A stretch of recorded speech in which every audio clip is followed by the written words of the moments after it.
Hello and welcome in. We're jumping in for another video. We're going to talk through annual planning today. And we're going through that season. So I'm sure many people have started or have not thought about doing an annual plan yet, but we're going to talk through, what does the Bible say about planning? Um, what kind of ideas are in there? What does it tell us? And how should we implement that in our business?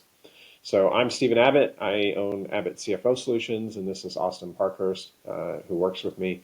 Austin's got theological background, and I've been in accounting and finance for just as long as he's been preaching. So I think it'll bring a good, I think it'll bring a good perspective to you, and we'll jump straight into it. Awesome. Austin, you want to kick us off? Absolutely. It's funny you mentioned that my theological background, your accounting background, because I feel like every time we get on and we record something, you actually approach from such a pastoral perspective, and I approach from like what we would assume is your perspective. So I just I'm curious where this conversation is going to go because that's kind of I've noticed that in our last few recordings. So Yeah. anyway, a month ago, a little over a month ago, my wife and I decided we were going to start waking up at 6 a.m. every day. Just let's wake up, let's read our Bibles together, whether we're doing the same thing or not. We're just going You to are get up more and read. saved than me. Well, for me, it's my body naturally wakes up between 4 and 6 multiple times, and I find I get worse sleep doing that. So I just said, forget it. Let's get up. The kids aren't up yet. We can. I love to be able to just sip my coffee on the couch in the morning before the kids are up, and so we decided we'll do this, and we're just going to get up and read. And so part of my daily reading is Proverbs. I read one chapter of Proverbs a day, and then whatever other reading. So I think when we started, I was in Job, and then I read Song of Solomon, Isaiah. Now I'm in Jeremiah.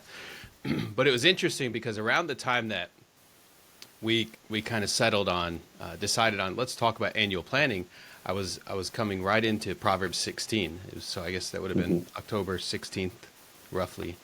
And I remember opening my Bible that morning, sipping my coffee, page through to Proverbs 16, diving in. And the first verse in Proverbs 16 says, "To humans belong the plans of the heart, but from the Lord comes the proper answer of the tongue." And immediately just popped in my mind. I remember every year at the church around this time, when I was in full time ministry, we would always, October would roll around, September, October, and we would buckle down in annual planning. So it was what events do you want to do next year? Okay, now that you've decided on events, what do you need to spend on those events? So we're going through spreadsheets out the wazoo, trying to figure out and plan the next year. And it was always challenging. And this is what we don't always realize with annual planning. And we even almost a year ago, we met and we sat down right before I joined you full time, and we said, this is what we're going to do this year. This is what it's Mhm. going to look like. And God has still gotten us to that same point, roughly. We're projecting to get to that same point that at the time we said this is where we want to be. But the path in which we got there, I don't think is what we expected it to be. And I found that's always the case with annual planning is it's it's almost better to have a big picture plan and not so much the granular because oftentimes God's going to shift the perspective, shift the direction in which you're traveling. So for us, we always have a plan in mind for our businesses or our churches, our lives, our families, our dreams, our passions, our projects, our homes, whatever it might be. Very rarely do those things go according to plan 100%. But I find that when those plans are aligned with the vision that God is giving us and the wisdom and the guidance of the Holy Spirit, most often God is going to bring that plan to fruition, but He's ultimately the one that affirms that plan. He's the one that gives that vision, that directs us, that Mhm. redirects us. Because I think so often too, you have these moments where you panic and you think, this isn't the plan. This is not what we thought we were going to do. This is not how we were going to get there. But the Lord also, it says, from the Lord comes the proper answer of the tongue. So we have plans. They're in our hearts. We've got to ask ourselves, who put that plan in your heart? Is it a plan I put in my heart, or is it a plan that God planted in my own heart? Yeah. That's true. And, you know, when I was just starting to prepare and kind of look into verses. So I was drawn to Proverbs 16 as well. And when you look at 16:9, so it's in their hearts, Hmm. humans plan their course, but the Lord establishes their step. And there's kind of three verses in Proverbs 16. You highlighted another one that talks about plans. When I read this, in their hearts, humans plan their course, but the Lord establishes their steps. You can almost read this and interpret it as that your heart is coming up with a plan, but God has a different one. And I actually, as you draw from other verses in the Bible, you kind of see this. It's a hand in hand thing. It's not a either or, meaning you have your own plans, God has His, and you know we know who's going to win in that. If God's got a plan and you've got one, His is what's going to happen. Um, but just drawing from some other verses to kind of maybe elaborate on that hand in hand piece is, so if you go to Luke 14:28, it's suppose one of you wants to build a tower. Won't you first sit down and estimate the cost to see if you have enough money to complete it? And so here clearly, and it's actually talking about money, right? Uh, what estimate the cost? So it's actually talking about you want to do something, right? You've got it in your heart. You should sit down and estimate the cost. So if that's not annual planning, then I don't know what is. And then there's another verse that talks about business and talks about finances, and it's James 4:13 and 14. Mm. Now listen, you who say, today or tomorrow, we will go to this city or that city, spend a year there, carry on business, and make money. Why, you do not even know what will happen tomorrow. What is your life? You are a mist that appears for a little while and then vanishes. So this verse could be like, why make a plan? Like, why even say you're going to do something because you don't know what tomorrow has? And really taking these two verses, both are true, right? They're both are in the Bible, and I think that's what when you look back at Proverbs 16:9, in the hearts humans plan their course. So there isn't a case for building a plan. Sit down and count the costs in Luke 14:28. But the other piece is leaving room for God's plan to come through. You might not have the full visibility of what the year is going to look like. You don't know everything that's going to happen. Like you said, when you were talking about, we had sat down for this year and kind of put a plan in place, and it's looked different than we expected. In general, are we getting there? Right? I think God put that plan in our hearts that we were going to achieve, but along the way, God has established those steps, and it's been a little bit different than we expected. And so I think those two verses really help kind of solidify that balance of what God is asking us to do, which it is to plan, but it's also to leave room for His plan and let Him step in and guide our steps. Yeah, absolutely. And that even brings to mind Proverbs 16:3, which says, "Commit to the Lord whatever you do, and He will establish your plans." And we know Colossians so well. Do everything as if you were doing it for the Lord, and that's really the key here. There's this, like, in faith, in Christian faith, there's this where people, it's almost like this seize the day kind of mentality where it's, I'm not going to make plans. I'm just going to let the Lord lead me where I'm going today.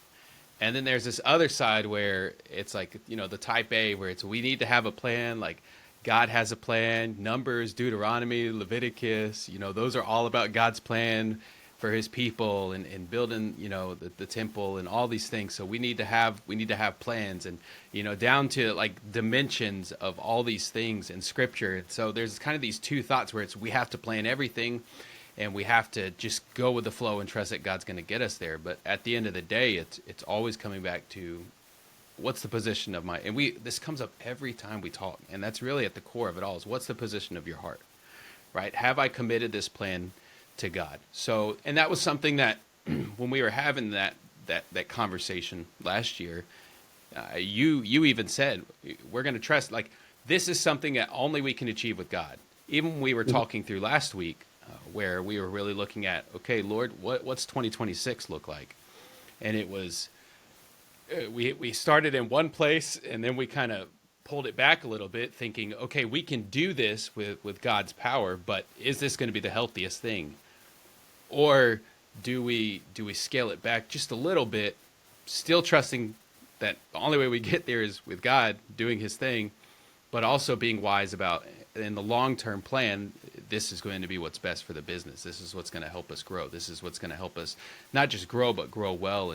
And that's the purpose of the plan. Is the plan doesn't just help you grow. The plan helps you to grow well. It helps you to grow strong. You know, it's the whole idea of a foundation. What's the foundation on which we're planning? Is our foundation planning? And I think you could probably attest to this more. But I very rarely see a business grow because their goal is to make money. I see businesses grow when their goal is to grow. And sure, like that's not to say we shouldn't have revenue targets and we shouldn't have, certain levels of profit we want to maintain. But when the primary focus and motive is I want to get rich, I haven't seen a business successfully achieve with the primary goal being I'm going to get rich, so I'm going to go into business. Good business leaders are focused on let's build a solid plan with a solid foundation. Let's grow this business. And it's the whole in Scripture, it's when we honor God, when we commit things to God, when our focus is on serving God, it's hard to fail.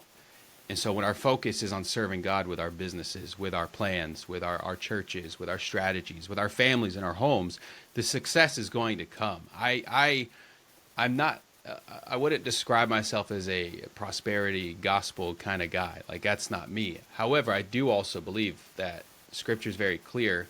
When we honor God, I read this in Proverbs this morning, Proverbs 3, and it just talks about when we give God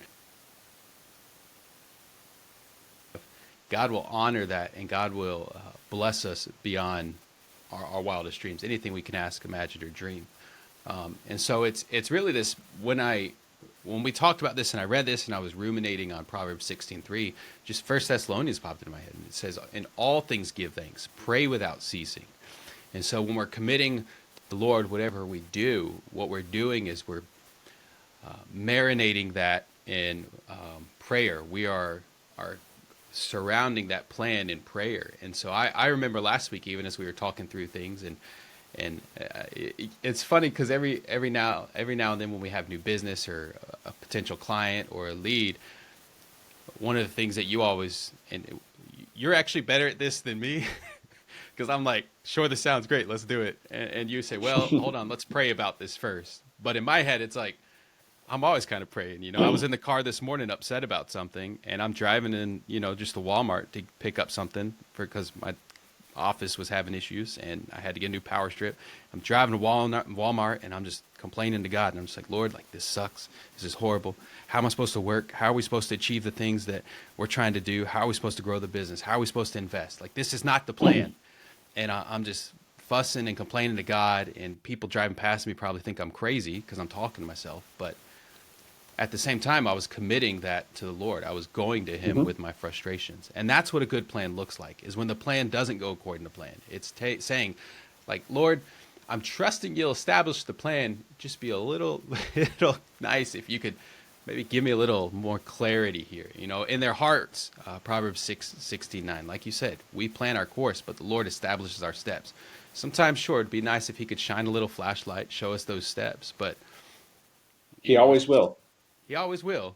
It's just not as far in front of us as we want to see. And sometimes it's just one step at a time. And that was a principle I always taught in ministry when someone was going through something. Just one step at a time. It's a new day. Just take one step today. What's that next step? What's that one thing you got to do? And that's having a plan helps you to have a better idea of what's the next step. What's the next thing I have to do? What's the next step for us? The next lead we have to chase, the next person we need to hire, the next investment we need to make, or whatever it is. Having an overall plan helps you know. That's how God helps establish those steps, is having that plan that's committed to him. He'll establish those steps within that plan. Yep. And you've hit it exactly, which is really the first step, or the first most important thing about a plan is, you hit Proverbs 16:3, which is commit to the Lord whatever you do, and He will establish your plans. So if you're already in that position where you've committed your business to the Lord, it's His business, you're stewarding it, um, and you're already taking the business to Him through prayer, right? And you've given it to Him. Then that high level direction, right? You described that last year. We kind of had a vision for where we wanted 2025 to be, what we wanted that to look like. Yes, that was a revenue target, but it was also, how many clients we wanted to add each month, which Hmm. led to that. And, you know, setting that foundation, kind of having that direction from Him, and then putting some of those pieces in really enables you to keep focused on that, right? So that halfway through the year, you're like, hey, where are we? I know halfway through this year, it wasn't looking like we were going to achieve it. Uh, I don't want to say not achieve what our targets were, but looked like it was going to be a struggle to get there towards the end. Hmm. Um, you know, Different work was coming in than we expected, but it was the right clients that we wanted to serve, so we jumped in and served them. Um, that's really the biggest first piece of a successful plan is allowing that um, high level vision that you've gotten to start your planning process. The second thing um, that really makes an annual plan successful is is not just putting together a financial plan or a revenue target. I think a lot of people putting a revenue target together is easy. Hey, I did this much this year. If I want to grow 25% or 30%, or I want to double, or whatever that number is. Revenue plans don't take much to put together. You just think of a number. You've got a revenue plan. Building out a P&L is a little bit more complex, right? You got to think about what it takes if you have a product, what your margin is. If you have multiple products, what that mix looks like. If you have different services, same thing. How many people do I need to hire? Getting your full P&L and understanding how much profit you'll be is another step, right? And I would say that's a pretty good step. If you can get there, then you're going to more than likely have a pretty detailed plan. But the next piece, and it's funny. We were looking at 2026 last year, and you mentioned um, we felt like we had this high level vision of where we should be heading, and we started to put down our exit point for 2025. How many clients we have, what our revenue looks like, what our team looks like, and we started mapping out a path to that high level plan we put on paper. Um, and I was looking at it after you kind of built it up, and I think you were just waiting for me to respond. We weren't on video, but we were chatting on Teams, and it didn't take me more than 10 minutes looking at it to realize, hey, shooting for what we were looking at is it can be done. Well, it can be done with God.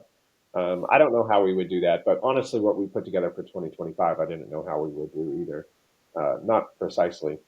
Um, but just looking at the customer profile, how many customers we needed to add each month, starting to understand the building blocks Hmm.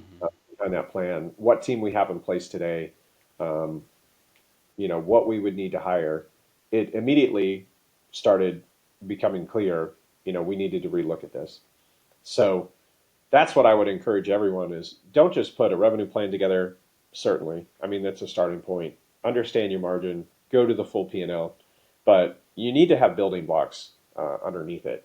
And like you said earlier, those those building blocks aren't going to work exactly like you thought, but it at least gives you a guidepost, right? In our business, we have a lot of reoccurring clients, so we don't do a ton of project work. It's, we bring someone in and then we're going to serve them over multiple months, multiple years. Some of our clients we've had 4 or 5 years now, and that's really our goal is to serve them well, continue to serve them well, so that they want to stay with us and we're delivering for them. And so for us, it's how many new clients do we need to add, and then We have smaller clients, we have larger clients. So, um, depending on that mix, will lead to how many we need. This year, we wanted one new client a month. Next year, we're looking to double that, right? Two new clients a month. We're going to put an onboarding lead in place that will help us successfully bring those clients in, get their financials in better shape than they were before, and then be able to continuously deliver on our commitments of timeliness and being able to give extra than what they were getting before with an advisory angle and being able to sit down and talk to them each month. So, you know, understanding those pieces will help your annual plan be more valuable because halfway through the year, if you're like, well, I'm missing my revenue, is okay, well, why are you missing your revenue? Well, I've only added, a new client in 3 of the 6 months at the beginning of the year. Okay, then you can start digging in and root causing what's going on. For others, maybe you have a service and it's $500 and it's a one-time thing. So how many customers do you need to call, get connected with? How often do you close them and book that? So if you have a certain amount of revenue you need, understanding those building blocks to it. Maybe you're an e-commerce website. You need to make sure that you have a certain amount of lead traffic that's coming in, and then monitoring your costs. Right now you've got tariffs, you've got all kinds of things going on that you can't control, but monitoring your costs and making sure that they stay in there. Hmm.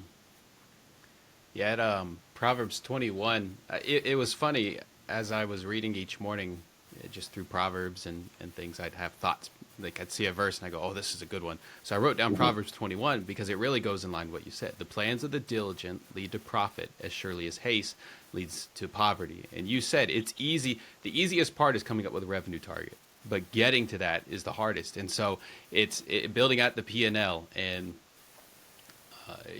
figuring out, okay, to get to this revenue target, we have to X, Y, Z. And so being diligent, because I struggle with diligence. That's probably my biggest. I get in the rhythm, I get in the mode, and I just fire things off and I get a lot done.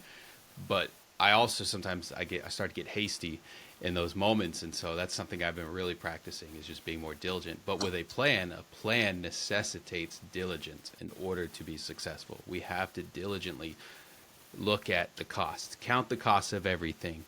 We have to look at the building blocks. We have to figure out those granular things, because it's not just for every new client that we bring on that gets us. Okay, we need to start considering at what point does this mean our number of clients? At what point does that mean we need to hire someone to help Mm-hmm. maintain these clients?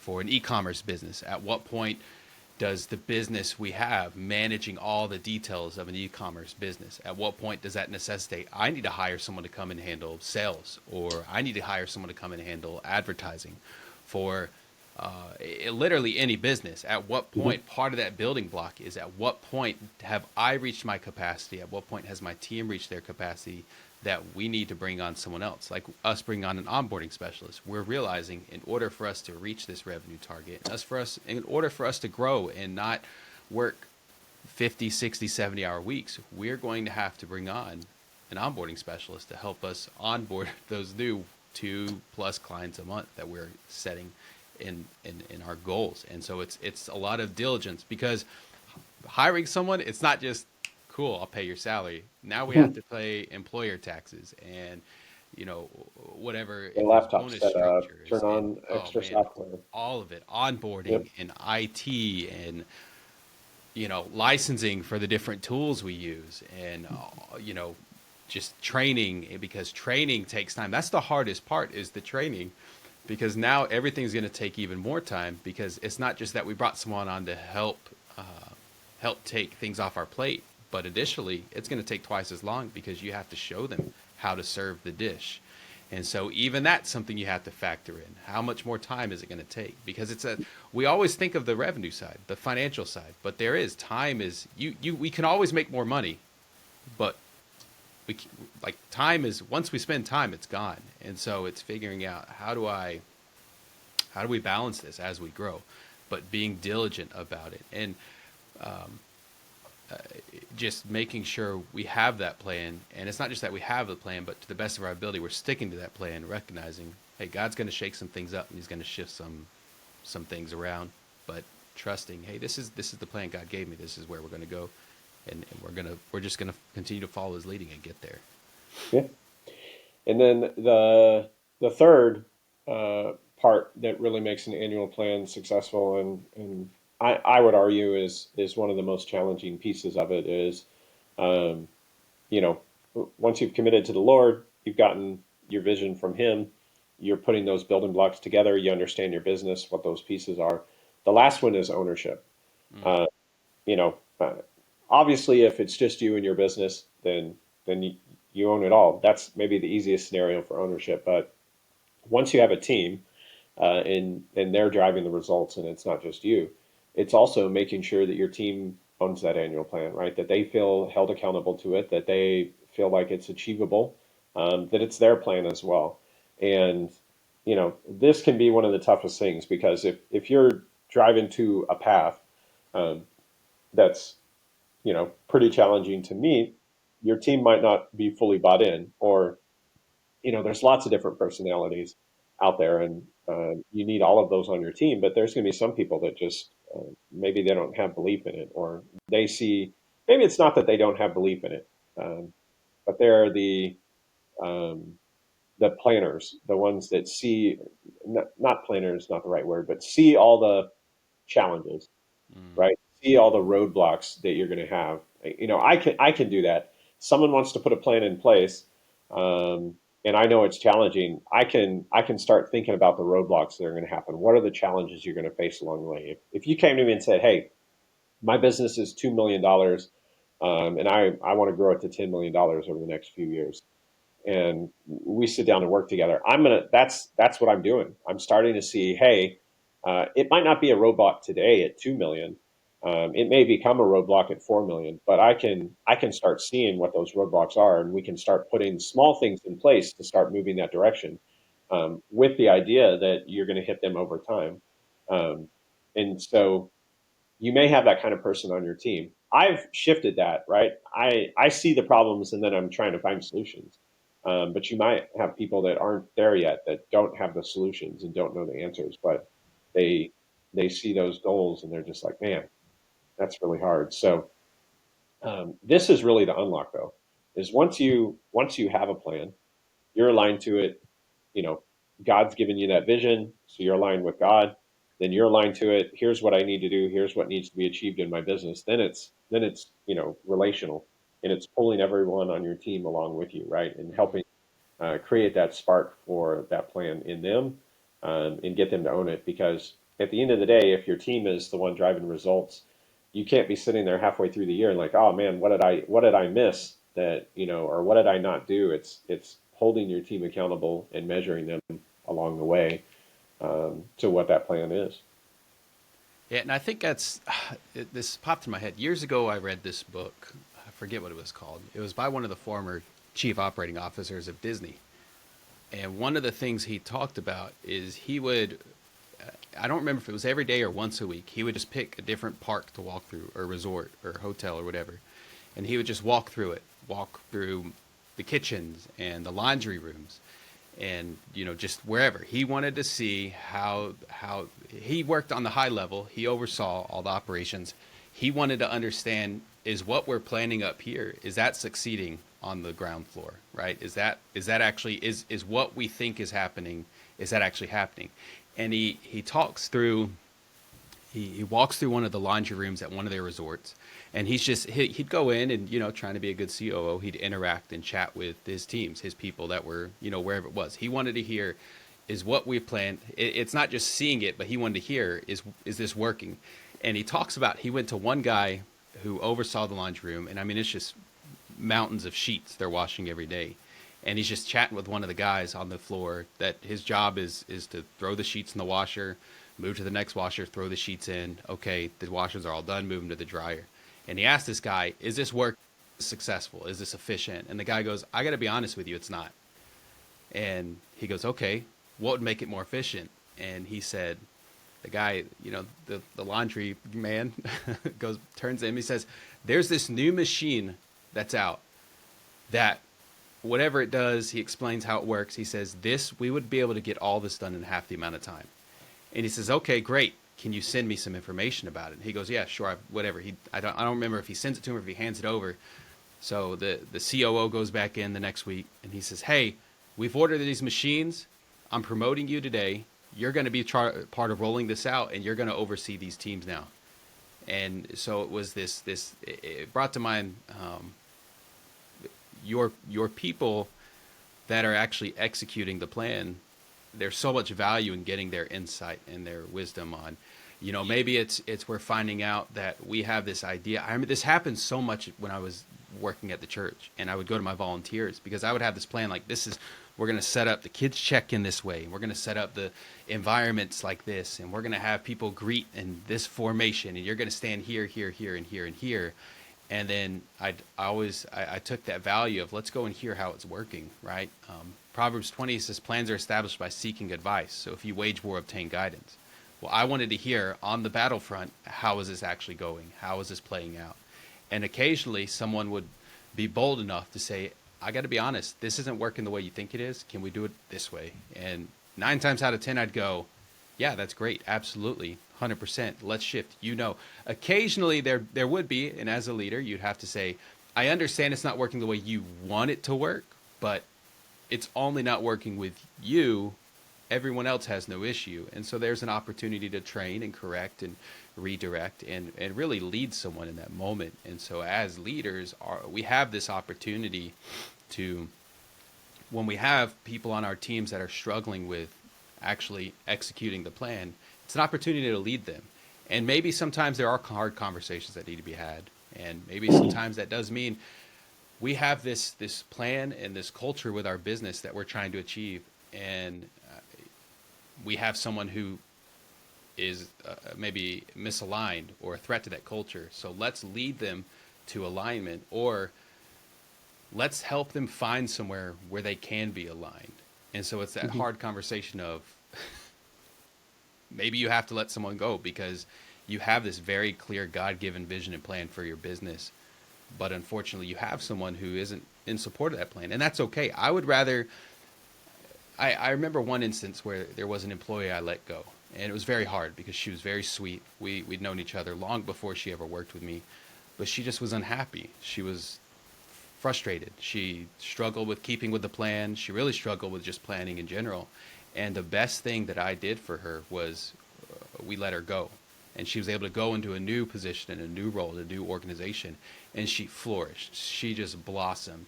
And honestly, it was a very similar role. And I was like, what the heck? You struggle. You were in a very similar role here, and you struggle. And it was really just God was birthing this woman's own vision and plan in her heart for the way her life would go. And the best thing I could do as a leader was release her to go pursue what God was calling her to do. And so it's always like we have this opportunity to lead and shepherd. And so always being open to, okay, Lord, part of the plan may be having hard conversations, but part of the plan may be releasing people to go into the own assignment that you have called them to do. Yeah. And I think you bring up a good point, which is, that ownership piece, even building out these plans, the whole annual plan process. If you've been through it before and you dread kind of doing it with your team, there's a lot of back and forth. There's a lot of, value in that discussion. At some point, as the owner, you still have to set the tone and drive the company in. But I think what you're trying to clarify is if if your team isn't fully aligned and it's very challenging to pull an annual plan together, then there may be a different question you have to be asking: is Mm-hmm. the right people on Yeah. the bus with you, right? Jim Um, Collins. but I don't know that we have time to go into that whole discussion right now. But you know, that may be a result of some Mm-hmm. questions you have to ask after going through this, right? I can imagine there's tons of people as we're talking about this that are just kind of, they're like, oh, having to do all this with my team. And, Mm-hmm. it's not that they're bad at what they do. It's not that you don't like them, but maybe um, they're not the right person for the vision of your business. And that can mean a lot of things. Or maybe they're just not in the right role, or you need to adjust how you absorb their feedback or what they're taking. It doesn't necessarily mean that either. Anyways, what I've said, maybe a topic for another discussion, but I think we've hit annual planning pretty deeply. The key things: commit it to the Lord. Start there. Get your vision from Him. The second important thing is you need to have some building blocks. You need to understand the pieces underneath, right? I mean, I say don't just start with the revenue plan and say that's easy, but honestly, depending on how complex your business is, maybe a revenue plan is one of the most challenging pieces to put together. Um, Make sure you're doing a full P&L.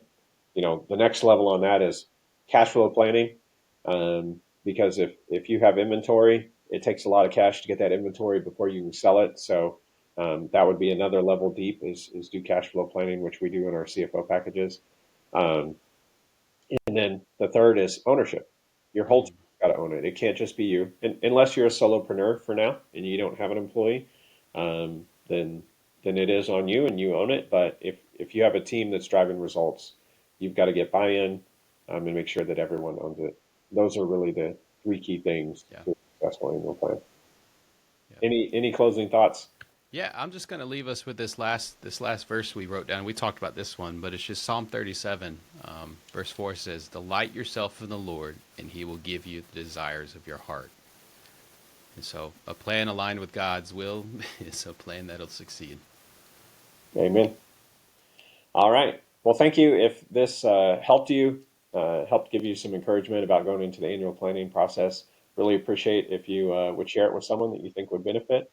And let us know if there's anything else, any topics that you're interested in us diving deep into, pulling out scripture, trying to understand how God's word applies to business finances. Until the next one, have a good day.